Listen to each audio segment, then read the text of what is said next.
Ini ada yang tahu nggak sih kenapa pendidikan itu sangat penting untuk Indonesia Emas tahun 2045? Teman-teman bayangin deh, pendidikan itu sebuah fondasi.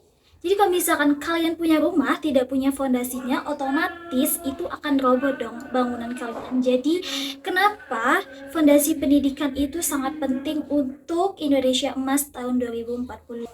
Oke, jadi teman-teman di segmen kali ini kita akan membahas tentang usulan kebijakan pendidikan.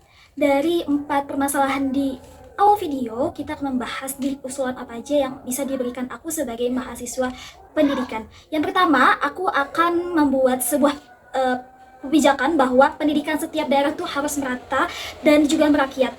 Kembangkan kurikulum yang relevan, fleksibel, dan juga berbasis lokal. Biarkan peserta didik itu mencari jati diri mereka, mencari minat mereka, mencari potensi mereka. Karena kan gak semua peserta didik itu harus satu aja punya minat, enggak. Mereka nggak harus di bidang akademik, enggak. Jadi bebas, mau dia jika jago futsal dia bisa main futsal, kalau jago matematika dia bisa ikut olimpiade matematika. Jadi biarkan kembangkan minat mereka sesuai dengan potensi mereka masing-masing. Tugas guru hanya mengarahkan dan juga membimbing. Untuk selanjutnya, digitalisasi dan akses merata.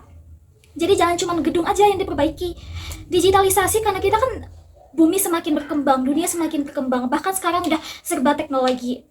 Jadi bukan cuma gedung tetapi juga akses internet di daerah-daerah pelosok.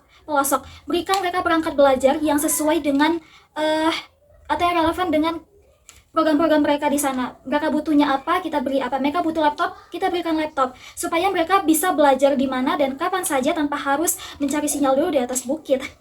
Untuk selanjutnya, yaitu peningkatan kualitas dan kesejahteraan guru. Guru itu sebagai ujung tombak. Naiklah kualitas lewat pelatihan rutin dan teknologi, dan juga tentu kita juga harus memberikan apresiasi kepada guru-guru yang sudah atau berhasil membuat peserta didiknya ini jauh lebih berkembang dari sebelumnya. Terus kita juga bisa memberikan kesejahteraan yang layak bagi guru di daerah-daerah terpencil.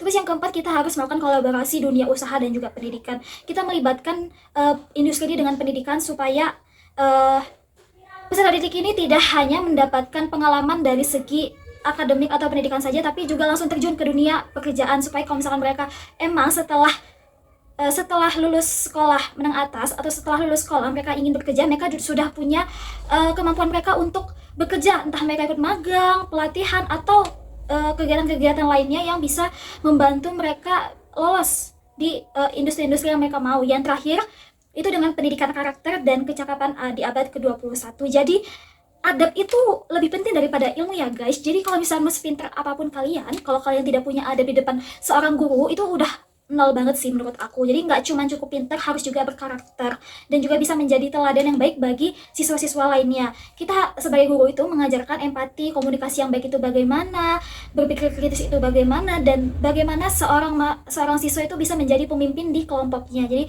bukan hanya numpang nama ya, tetapi juga bisa mengarahkan teman-temannya untuk menjadi lebih baik lagi. Kita serius untuk membenahi pendidikan Indonesia Emas 2045. Generasi muda seperti kita ini bakal jadi motor perubahan, bukan cuma di negeri saja tetapi di seluruh dunia. Jadi yuk, mulai sekarang kita belajar menghargai, atau belajar dari yang kecil dulu deh, menghargai seorang guru, menghargai proses pembelajaran, menghargai hasil dan juga proses. Pokoknya saling mendukunglah satu sama lain, karena masa depan itu nggak datang sendiri ya guys. Oke, terima kasih kepada teman-teman semuanya. Saya Fadika Ayurani Dinata, mahasiswa S1 Administrasi Pendidikan Universitas Negeri Malang. Mohon maaf apabila ada salah kata dan perbuatan. Saya pamit undur diri. Wassalamualaikum warahmatullahi wabarakatuh. Bye.